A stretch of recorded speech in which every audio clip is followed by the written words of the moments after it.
when it comes to black leadership, we are our own worst enemies. We reject it outright. We fight against it. We want to be the leader. And even if we don't want to be the leader, we'd rather there be an absence of leadership to enable or facilitate the stagnation that we've currently faced. How well is Florida's African-American community being served by today's leaders?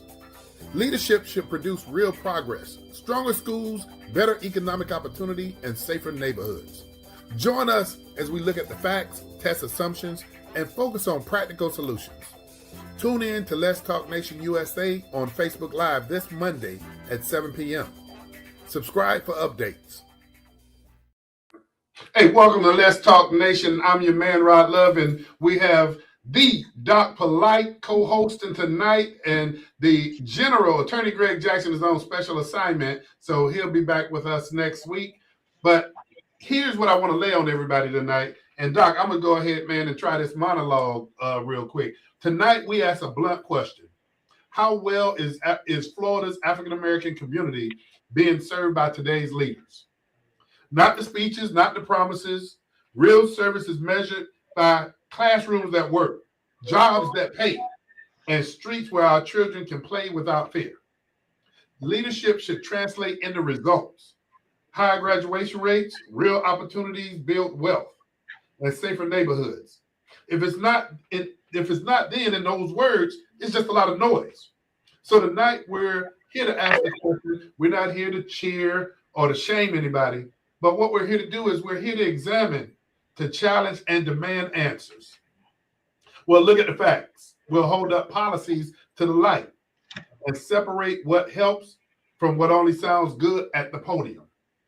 Ask yourself, where are the wins? And like young people say, who's getting the bags nowadays? Which programs are providing measurable outcomes?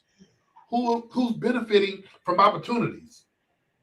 Who's being lifted and who's being left behind? And most importantly, what leaders are actually doing to build the next generation of community leaders and entrepreneurs. This isn't about casting blame. It's about accountability and action. We need leaders who secure budgets, pass policy, and build pipelines, not just headlines. Tonight, we'll speak with a Florida House of Representatives that I will say he puts in the work. We'll examine areas of the state where Black leadership has been successful in mobilizing and being effective in their communities. And when I say communities, I'm not just talking about social services. We're talking about building wealth as well. So listen up. We welcome you to dial into the show, speak up, and join this conversation. If you care about your communities, if you care about stronger schools, if you care about advancing economically, we want you to join this conversation, call in, and just let us know what your feelings are wherever you're at in the entire state of Florida or outside of Florida. We want to hear from you. So with that being the case, and Doc, if you would run that phone number across the screen, but I'll say it for those who might just be listening to this show tonight. The area code is area code 407-921-6195. And with that, I'm pleased to say, welcome to Let's Talk Nation. Hey, you ain't gonna say let's get it on? What's that? I said you ain't gonna say let's get it on? Let's get it on then. All right. I miss our he turned it into the sidekick. I used to be the sidekick. I guess he's the sidekick now. You talking about the general? Yeah. Hey man, the general's out there, man, knocking them down, man. Some side assignments and stuff. Them special assignments get him the boy, but he's out there knocking them down. And for those of you who are not familiar, Attorney Greg Jackson is a personal injury attorney. So business has been good. Let me just say that. He is doing some work out there. So we miss him, but we know it's all for the good. So Doc, man, you know, this conversation tonight, and you know, we got calls, we got emails, we got some texts, just on the promo of the show when it talks about what's actually happening with leadership in the state of Florida, and in particular, leadership that impacts Black communities.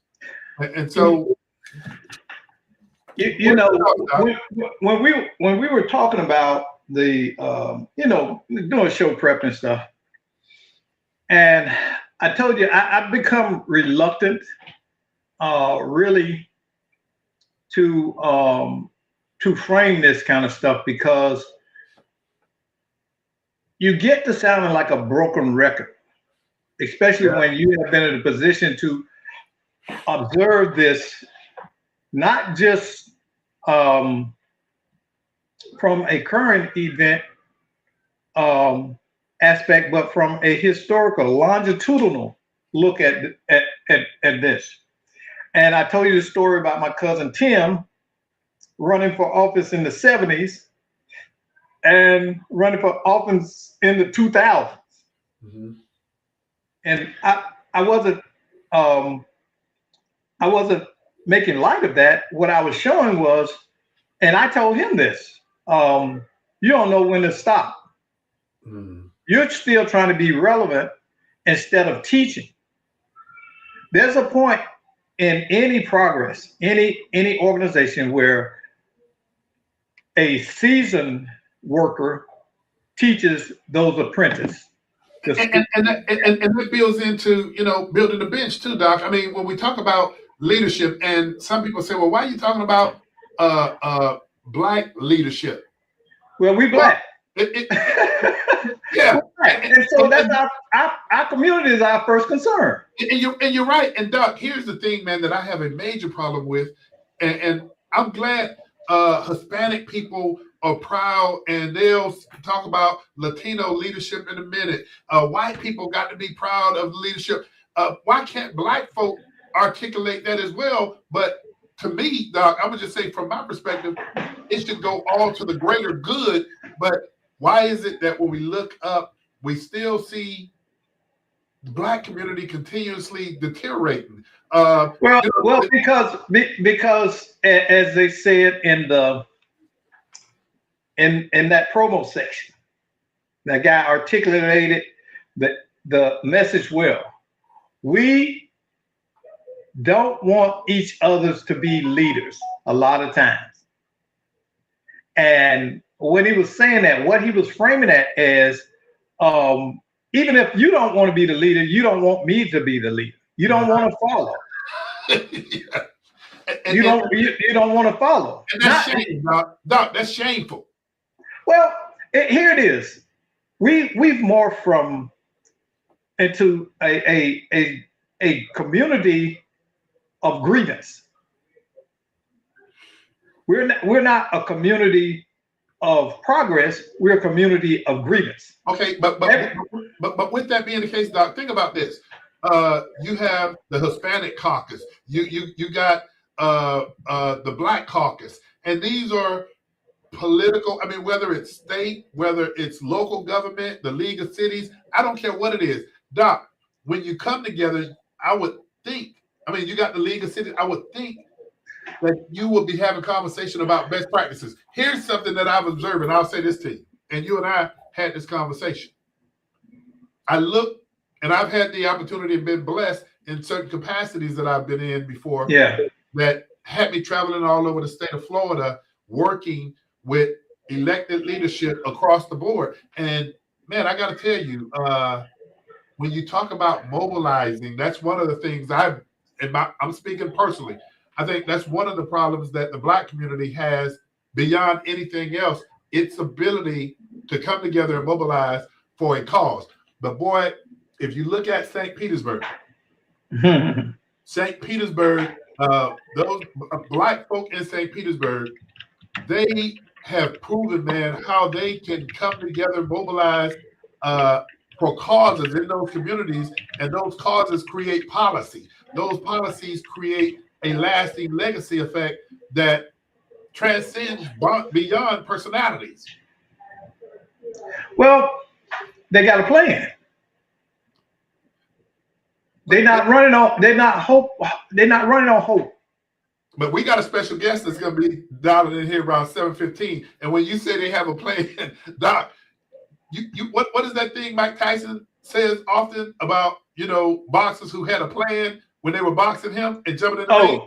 You say everybody got a plan till they get punched in the mouth. And so I'm not going to go that far, Doc, but I am going to say to you, and I've been engaged in it, and if I have to take some responsibility for it, I will. But Doc, and sometimes you have to be critical to get the effects that you're looking for. But man, Jacksonville, I've seen how Black folk in Jacksonville mobilizes when there's causes. St. Petersburg, even though I'm from Miami, I'm not too familiar with the aggressiveness and the effectiveness in Miami. But Doc, I've been able to see it, so I know it can be done. But then I'm sitting here in Central Florida, in Orlando, in Orange County. Well, Rod, I'm going to give y'all a nugget. I served 10 years in the military, right? And one of the things that I am more prouder of my military service than any other thing that I've accomplished. And you know my resume, I've been busy. But more than anything, I am proud of that military service. I don't care what people feel. I don't care what people say about the military and all of that. I will forever be grateful for having had the opportunity to serve. Why? Because the military discipline and the framework that shaped me in my formative years has set the course for the rest of my life. And because of that, I've been able to greatly benefit by being a discipline focused person. And let me tell you what the military says the definition of leadership is. The U.S. military defines leadership as the process of influencing people by providing purpose, direction, motivation to accomplish the mission and improve the organization. Now, if we take that and apply it as a metric on top of this, where are we hitting any of those?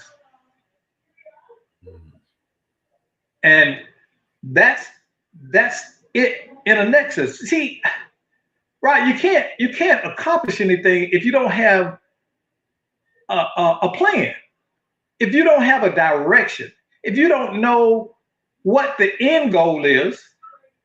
All you're doing, like Don Miller say, marching around in the darkness serves no purpose.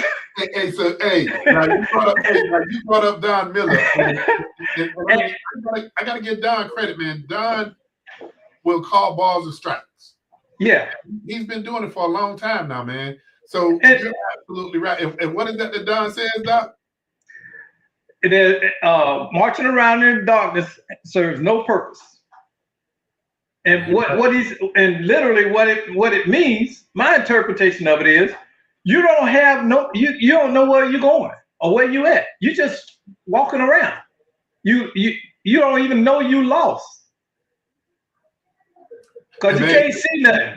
Since you bring Don's name up, man, we might as well go ahead and get a Don Miller show a plug. I think Don Miller's on every Thursday night.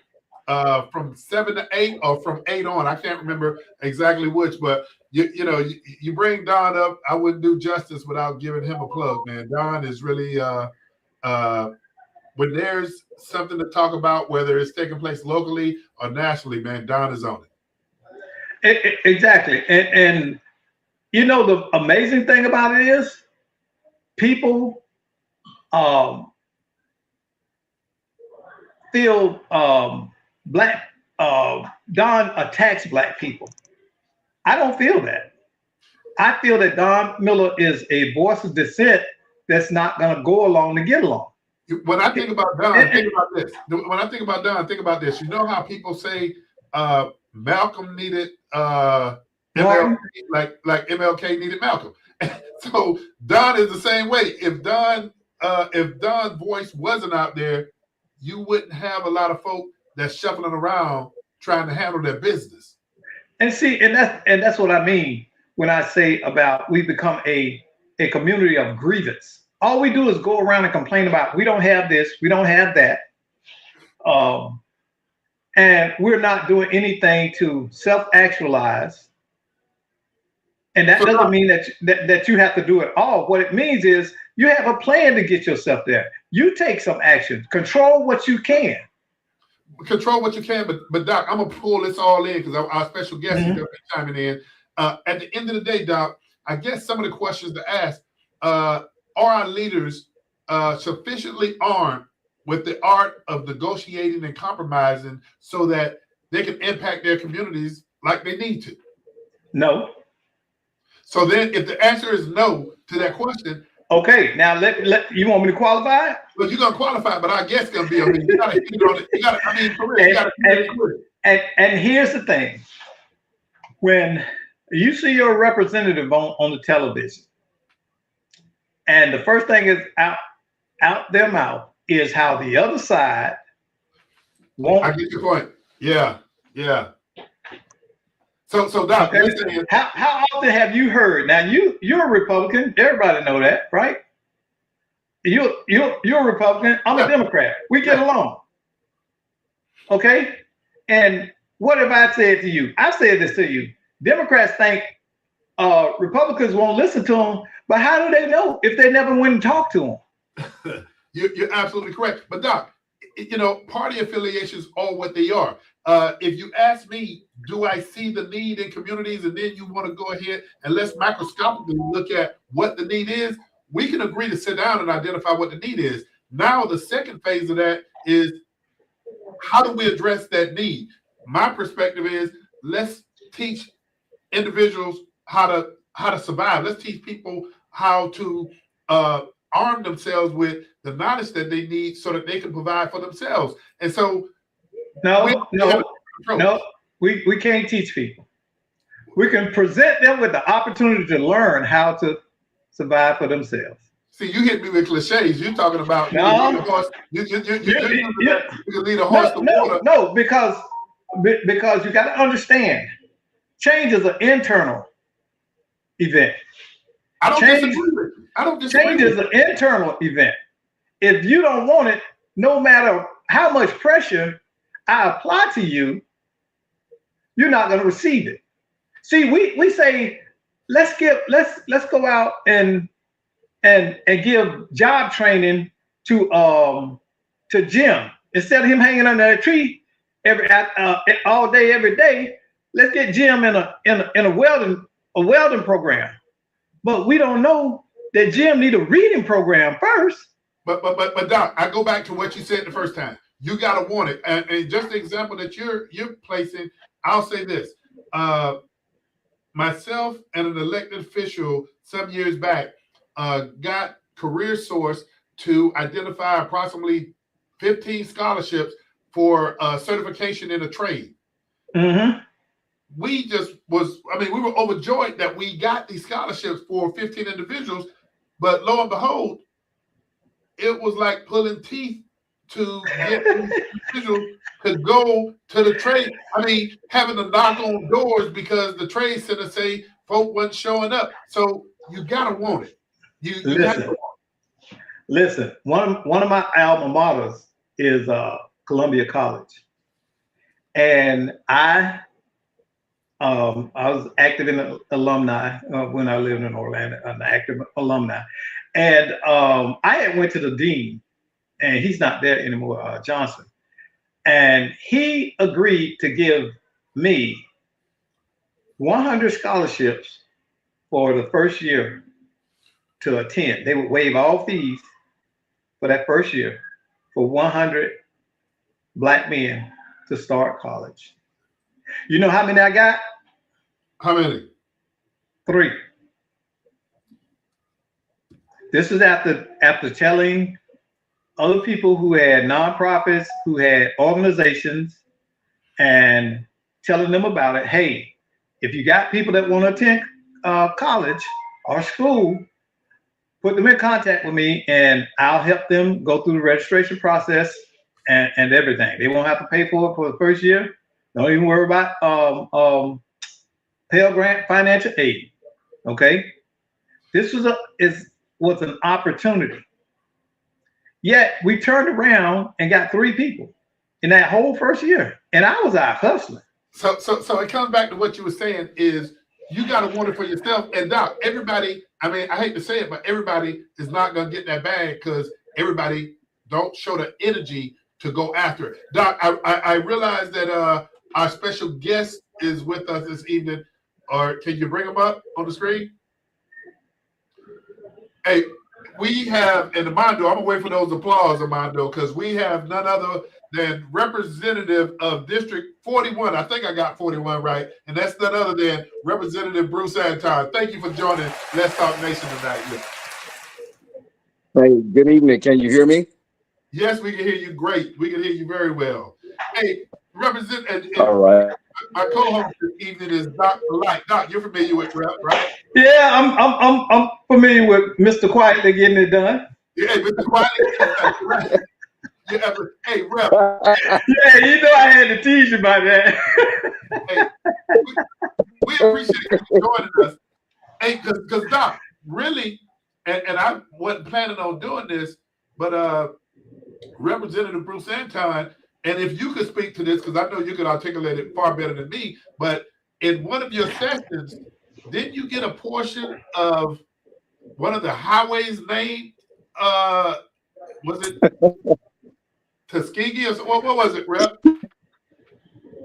It was a portion of Interstate 10, named the designated as the Tuskegee Air Memorial Highway, and so 2-3-mile portion of Interstate 10 from Alabama to the I-10, I-75 exit in Lake City.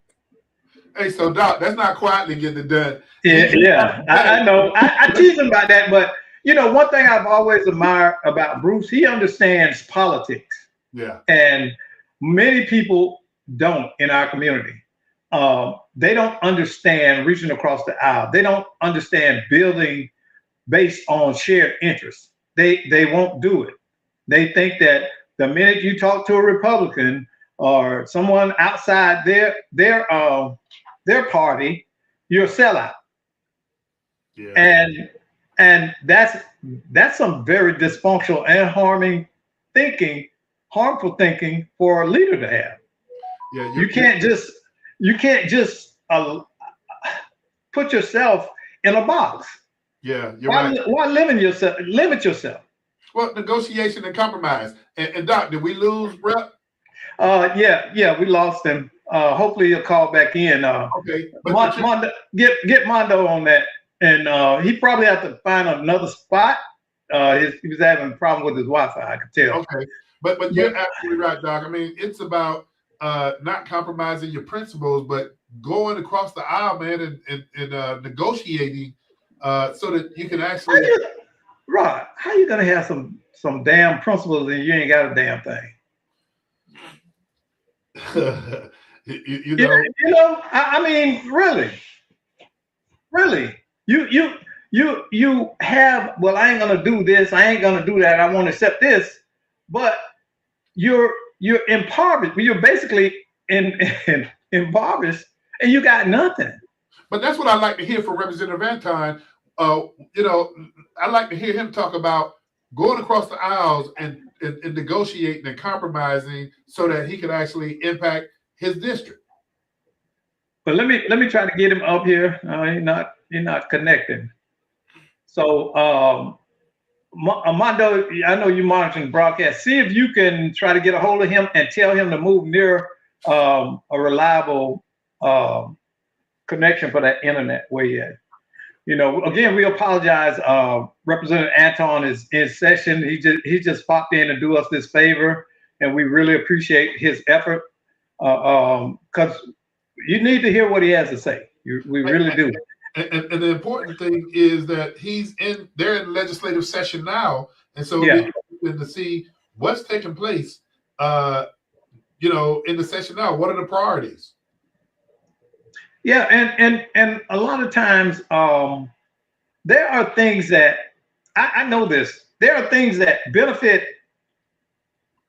all the Floridians, but many Black elected officials won't frame that benefit because it comes from somewhere else.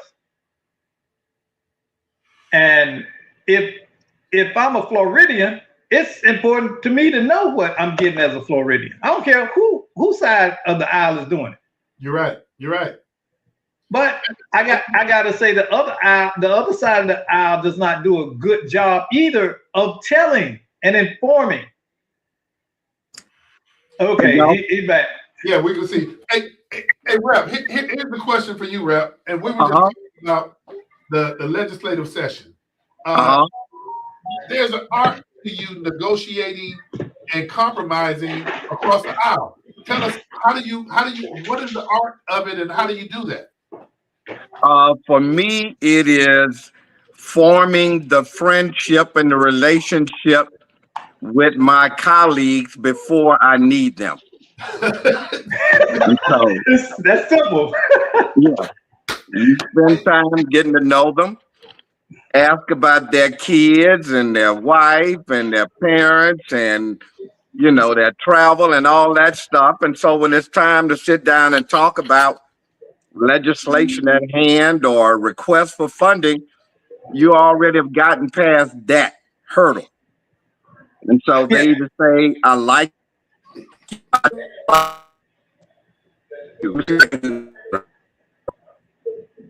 And Doc, you heard what he just said. You don't wait. Yeah. You don't wait to make a relationship. You maintain and foster that relationship. So Rep, what are some of the priorities in Tallahassee right now during this legislative session? I think we dropped them again. Oh, we dropped them? Yeah. Hey, but he froze. And that's what we gotta think about. Don't wait. It's like your neighbor, right? Don't wait till your neighbor. Let's get him back. Go ahead, Representative Anton. Can you hear us? Can you hear me? Your signal's breaking up. Your Wi-Fi connection is yeah. We need to get you near some Wi-Fi. So, but yeah, Rod.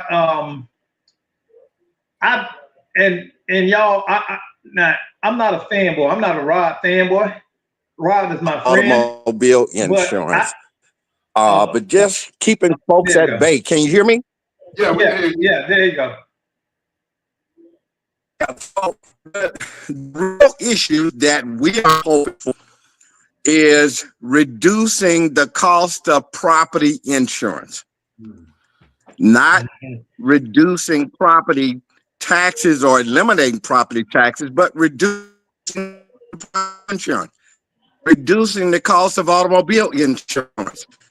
And just last week, the Florida Attorney General did a 14-page opinion that he commissioned himself to eliminate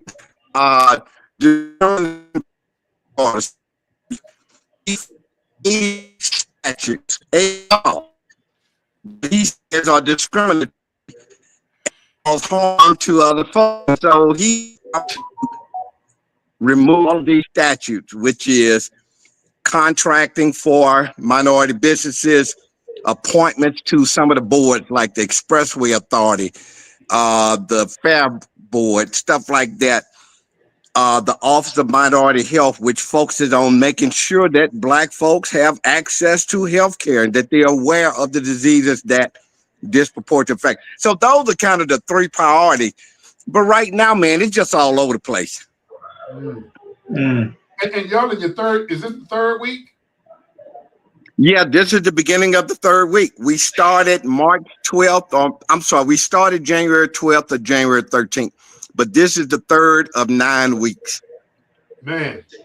So Rep, as you navigate and you look at advocating for your district, we know it's challenging, but one of my biggest criticism is how do we come out with wins for districts that affect and impact the Black community? And I don't mean just social service. I'm also talking about economic development.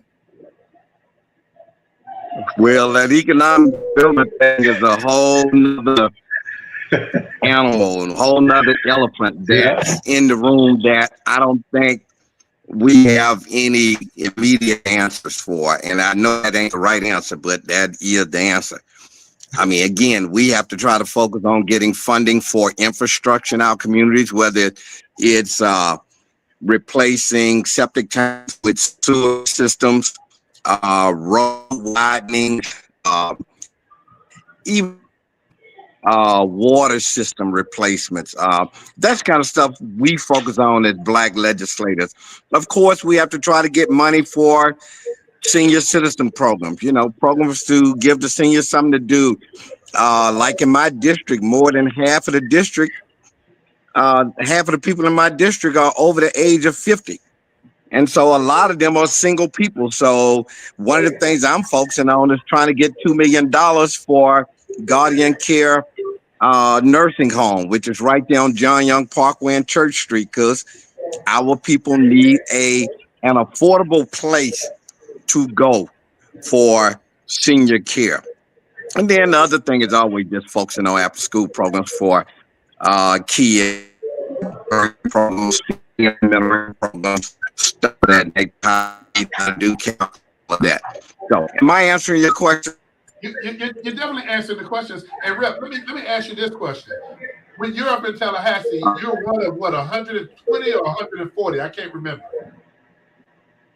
I'm one of 120 in the House of Representatives. There are 40 senators, so I'm actually one of 160. Oh yeah. I forgot about this. You got the House and the Senate. So, Rep, what are some of the things that the local community can do to support you as you advocate during the session? First thing they can do is pick up the phone and call the governor's office. They can call the speaker's office. They can call the Senate president. They can call the appropriation chair, but they got to call the folks that's in control of the money and who's in control of making sure that certain things get on agendas for committees.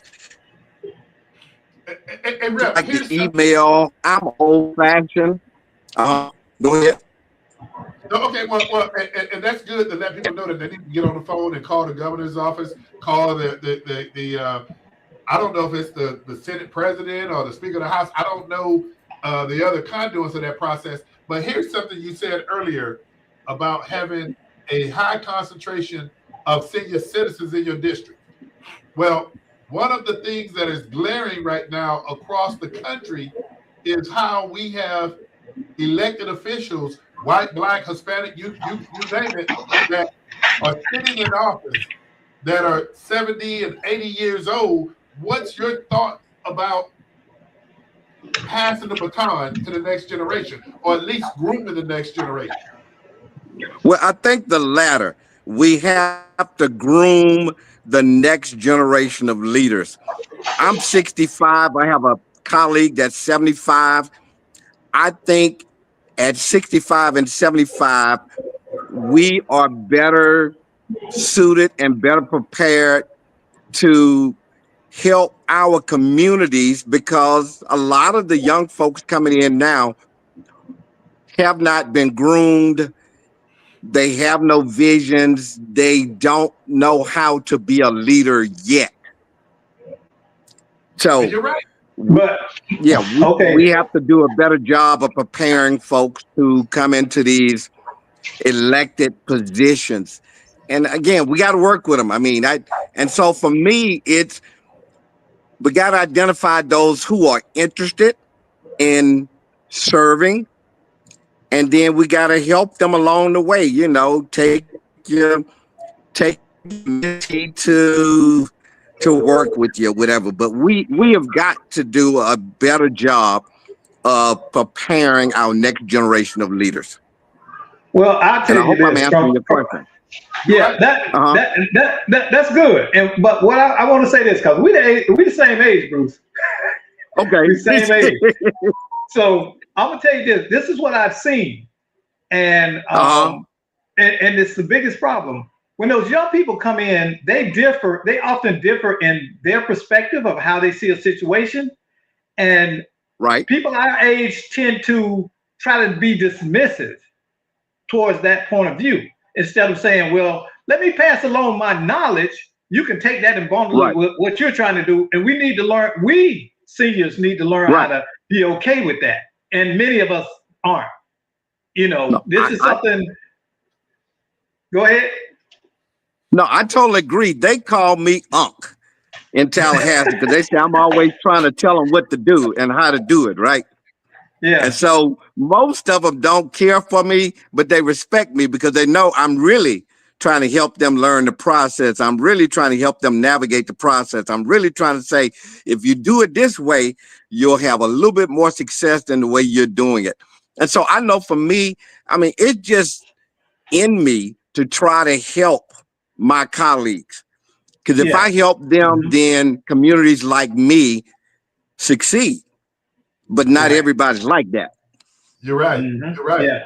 Hey, well, respectfully, here's something else I want to lay on you. And I say this respectfully, and I do mean it as a criticism. I do. I'll say it right now. I mean it as a criticism for us to get better. But Miami-Dade, Broward, Hillsborough, Palm Beach, Orange County, Duval County, and Pinellas County. Those are the largest 7 municipalities in the state of Florida based on population and based on revenue. You're familiar with me when I served in different capacities, working for governors, traveling the state, working with local communities. Just based on my experience, man, I will tell you, St. Petersburg, Florida, Broward County, Jacksonville, those are places that I can tell you that when I looked at the leadership in those communities, they were able to mobilize and come together, and they stayed together on some singular issues and didn't fall apart, and they accomplished the task. In some other places, it may have started out on those singular issues, but the minute there was a deal to be made, everybody started breaking up, and it diminished the value of benefit the community. So what have you seen from the seat that you sit in? Because your vantage point, you've seen it all over the place. I have seen exactly what you say. The way the leadership of a community maximizes its potential is somebody has to take the lead role, and others have to be willing to follow whoever that leader is. Let me give you an example. We have a mayor here in Orange County. So all of us should be rowing in the same direction as the mayor of Orange County. And if we did that, and I'm not saying anybody's rowing in an opposite direction, but what I'm saying, if we all rowed in the same direction, we could achieve some monumental change. Yeah. Other communities, they have a greater mass of Black folks, a greater mass of Black leaders, and their religious leaders also know how to coalesce and row in the same direction. So we've got to get to that point here in Orange County. And I think we will. But it's going to take a little bit of time. But I pray that we will. But I look at where we're at right now, and I hate to start saying, in my lifetime, I hope we get there. And you said something really important. And Doc Polite, I'm going to pass the baton to you because I know this is one of your favorite subjects. But Representative Anton, I will say to you, because Doc often, I'm not going to say he criticizes me, but we go to war sometimes when we talk about faith leaders and their role in communities. And I believe that they have a place in leadership and a role in the communities because they have places that the masses are coming to. They have influence. We have to get to a point where everybody can't lead. Those great leaders need to learn how to follow. And so I hope that we get there before my lifetime is over. But I'll say this, I haven't damn seen it yet. Well, they too busy flying on wires and having concerts and invisible see-through. You talk about Drewski. No. And listen, he did that skit based on a pastor wiring themselves up, 2 of them up there in Atlanta, flying over the congregation and all this foolishness. See, it's not. I'm not against. There's a line in a rap song called say, "We're not against rappers, but we are against those thugs." Yeah. We're not against pastors, but we are against those pulpit pimps. And that's the thing, because first of all, it's a moral leadership thing. You need to be framing yourself and framing the message of being morally grounded. You can't do anything else. That's your first job. Your first job is to be a moral compass. We don't have, and that's what we're sorely missing. People don't want to say that in our community. We don't have no morals anymore. But I'm gonna come back full circle. I'm gonna come back full circle because Rep is in the capacity that they're creating policy, they're advocating for appropriations, and one of the things that I learned from Representative Anton, and I'm gonna go ahead and share this with you. When I see my phone ring sometime and it's somebody that I haven't heard from and I don't know how long, the first thing that comes to my mind is, what do they want? And Rep, you said it best. You're able to navigate because you build relationships. You don't wait till it's time for the session to come around for you to say, I need this for my constituents. Right. We got to get past all that. And then it should not be any shame. I'm going to say this. It should not be any shame for. Listen. Let me say this. I hope Bruce remember this, because me and Bruce were together one time over on Mercy Drive. And I don't know if you remember this, Bruce, but somebody called Bruce and cussed him out about an issue that Bruce had no control over. And this is what he has had to deal with, because that's how we treat our black leaders. We don't see them until we got a complaint, and then we want to attack them. Yeah. We haven't built any goodwill with them. And I told Bruce, I said, "Bro, you better than me." Because I would have got in my car and I said, "You know what? Hold on. I'm coming over here. We do this face to face." But Bruce, Representative Anton, you remember Senator Wise, right? Yeah. Stephen Wise out of Jacksonville? Right. He said to me once, he said, "Rod, a lot of people that you see serving in the legislature, they're not serving because they just woke up one day and say, oh, I want to be a House representative, I want to be a senator." He said somebody pissed them off to make them run. So what was your reason, Rep? What was your reason for running? My reason really started way back in college with a dream, listening to Julian Bonds and Jesse Jackson and folk like that, right? And so I came here and I met a group of black men, a little bit older than me. This is way back in 1990. And we were talking about, man, taking over the black community, right? We were going to become the new leaders. And we eventually all fell apart. We fell apart because everybody wanted to be a leader, right?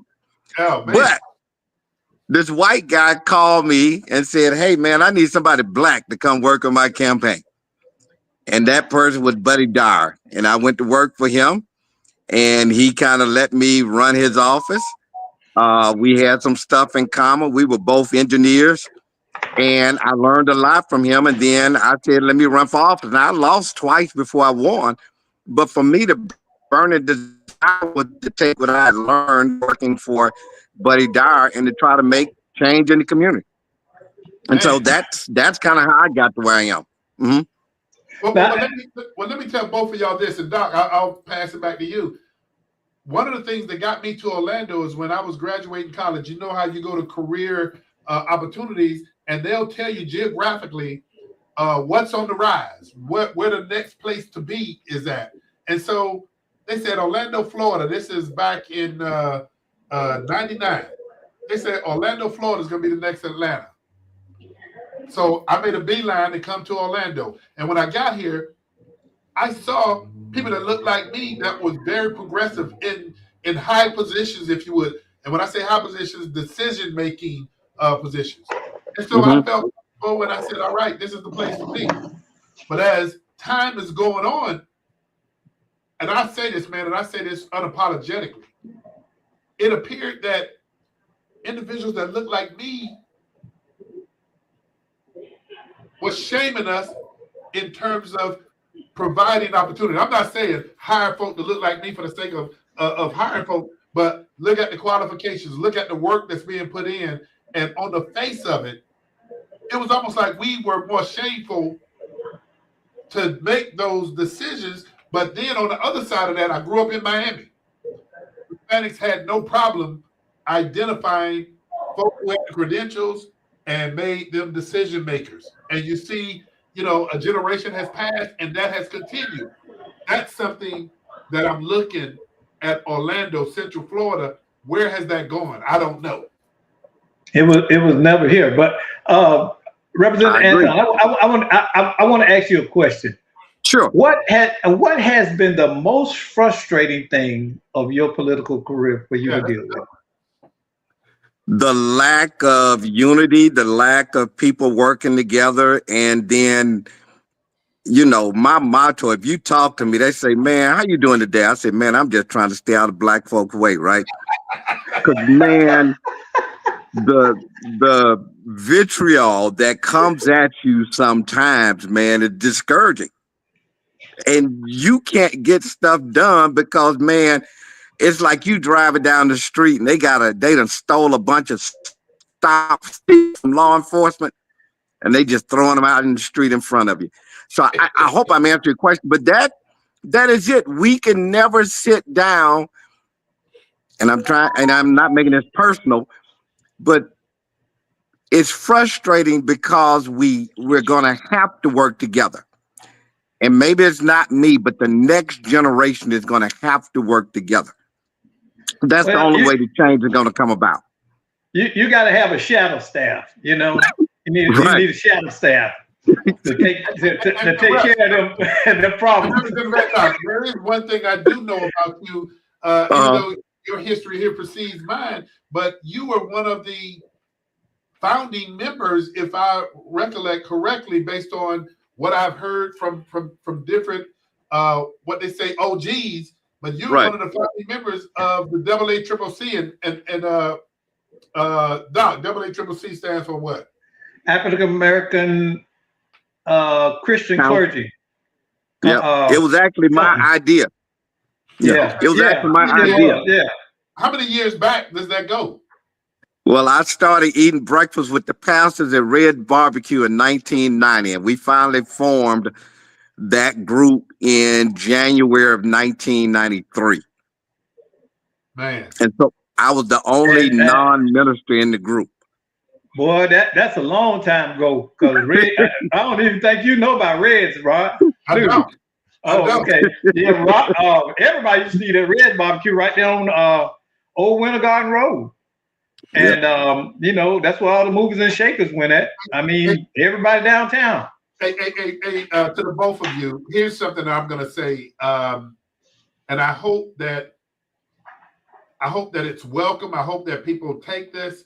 But when we had a lot of tragedy that was taking place, during George Floyd and some other situations that took place, and Attorney Greg Jackson and myself, we hosted a forum at the Crown Hotel right there on 50. And we invited community leaders, and the majority of those community leaders happened to be pastors.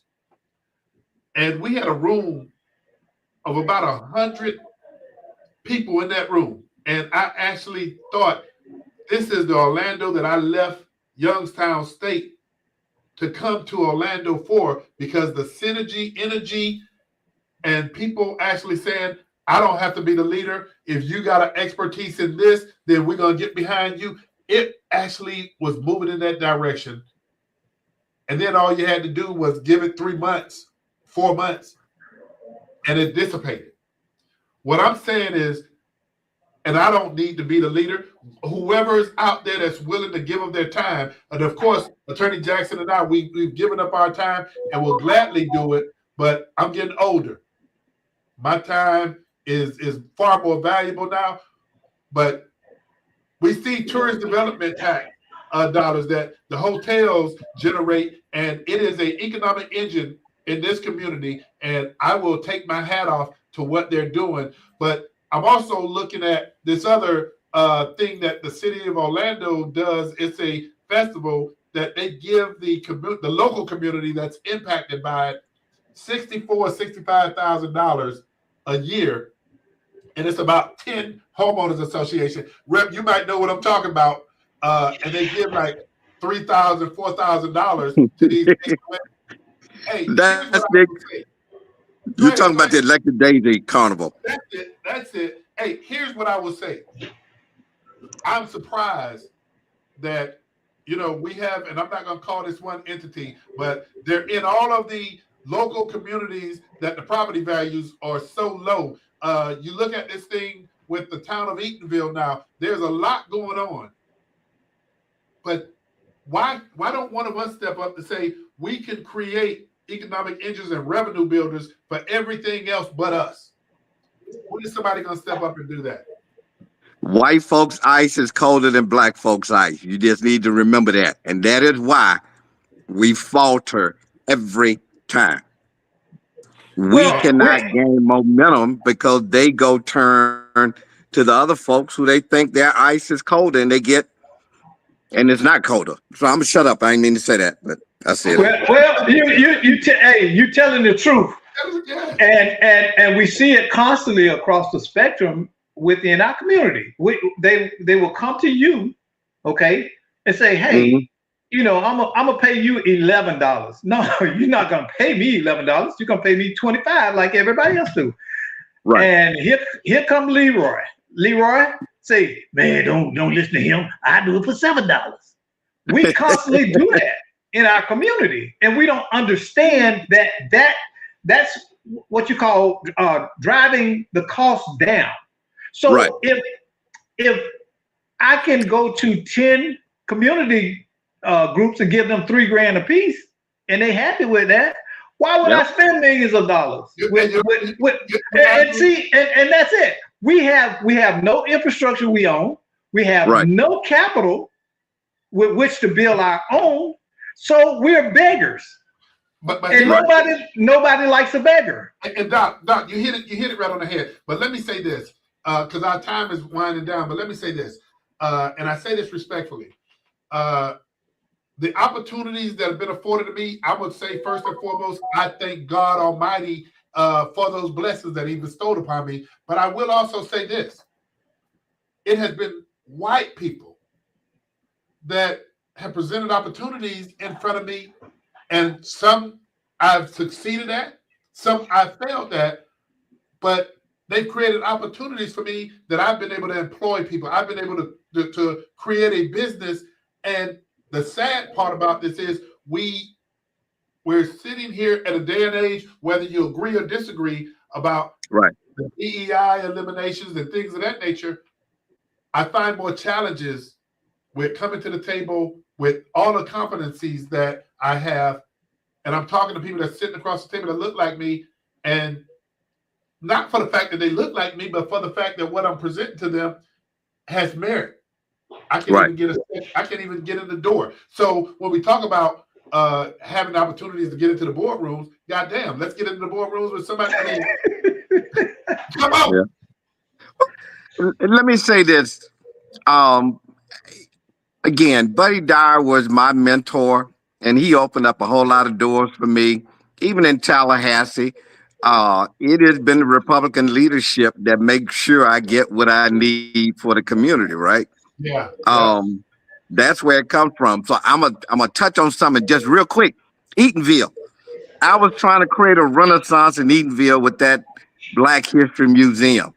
I had a plan to develop the property and all of that. And the person that borrowed my idea for the museum is the person they ended up working the deal over in Eatonville now. And I'm gonna say this. So this particular person that I met with the leadership over there, they would cry and say, I just wanted white folks to come take over Eatonville. I said, no, somebody gonna take it over. Now you can either make sure that the community benefits, or they're gonna be left by the side of the road. And I mean, if you've been reading the news, you see where we are. Man. But again, you know, I always wonder why the people of Edenville have failed to have a vision for it. It is so much to capitalize on. And I just chalk it up to ignorance. Everybody in the town too ignorant to get out their own way. And y'all can tell them and I said that. Dr. Polite said that. Edenville. Hey, now I gotta do the disclaimer, Representative Anton. I gotta do the disclaimer about the views and opinions of Dr. Polite don't reflect. And they are mine. And I will say it. Rep, let me say this to you, because you're familiar with my father-in-law, Reverend Pastor Richard King. He constantly says, if we just get the meat out of the way and put weed in the game, we can see how we can work our way through. And that's the same thing Doc talks about all the time as well. But Rep, we really appreciate you and spending this time with us. We pray for success for you during the legislative session, because your success means your constituents benefit. And I got to just tell you, and I know I speak for Doc and I speak for Attorney Greg Jackson and myself, it is an honor and a privilege to call you friend. And I'm proud that when you see my number come up on your phone, it ain't just because I wrote something, it's because we got a relationship. Hey, and real quick, so our friendship started in Pine Hills trying to get that Sunland Hospital removed. I don't know if you remember that. You were the chair of the committee. And the logo of getting things done quietly, it worked for Buddy Dyer. It just didn't work for me, right? That was his logo. And then, Dr. Polite, you and I should go to lunch or breakfast, and I can finish this discussion. I can dot all the I's and cross all the T's for you. Definitely. When you get back to town, let me know and we'll meet up. You know. I don't live down there no more, but I'll come down there. Oh wow, I didn't know that. Okay. Yeah. He done moved out to the villages. He done moved out to the villages. Wow. Hey, Representative Anton, they cussed me out so bad over there in Carver Court, I just left town. I understand. I've been through all of that. Hey, Representative, but seriously, we really man appreciate you. We respect you. Anytime you need our help, man, and I say this unconditionally, please call on us, man, because we look at the work that you're putting in, and we know your heart is in the right place. And yeah, exactly. You're consistent with what you say and what you do. So once again, man, love you, brother. Keep up the great work. Thank you, man. Y'all have a good evening. All right. All right. Good night. All right. Good night. Hey, Doc, man. Man, that is always a breath of fresh air and a truth teller. You know, that's the one thing about Bruce. You can disagree with him. He's not going to take it personal, and he's still going to reach out and work with you. It's not to. I think Bruce is one of those people where it's bigger than him. Yeah, and he understands that. So it's never animosity or dislike. It may just be a disagreement, but he's willing to always listen and hear you out. And Doc, you hit on all cylinders, but Representative Anton, man, he's effective. I mean, just of our conversation, and this is not by any means, man, to shame anybody. I want everybody to up their game. But what I will say, and you know, I'm over the hill, man, so I guess I could just say this and keep moving, and hopefully it'll change what we see in front of us. But you know what? We got to do better by us before we can do better by anybody else. And that's so true. And I want to just clarify my Edenville. It's the reason I said that. I was friends with Mayor Bruce Martin, and I got to see the stress and the anguish that this man went through trying to lead that town. So, you know, when you see behind the curtain, you come away with a very different perspective on what's going on. They say if you want to go ahead, Doc. I get what you're saying, but they say if you want to see laws that are actually executed, all you have to do is like make a sausage. Yeah, behind the scene, and it's not a pretty picture. And I know because I saw the pettiness and the vindictiveness that this man had to endure when people could have easily said, let's hold hands, let's walk together. So, but Doc, and I'll say to you, and I'm gonna go ahead and log us off because we're getting to that point. But anybody who goes into public office, just know that it's not a pretty picture. Just know that you're gonna have tough skin, and know that every day, and I say this literally, every day you fight something. So with that being said, Doc Polite, brother, you know I love you. I appreciate you. And man, once again, another night, another episode of Let's Talk Nation. Armando, brother, keep up the great work. You've been with us day one. And for those of you who are viewing Let's Talk Nation, tune in next week. you ain't got to go home. But you got to get out of here. We'll see y'all next week on Let's Talk Nation.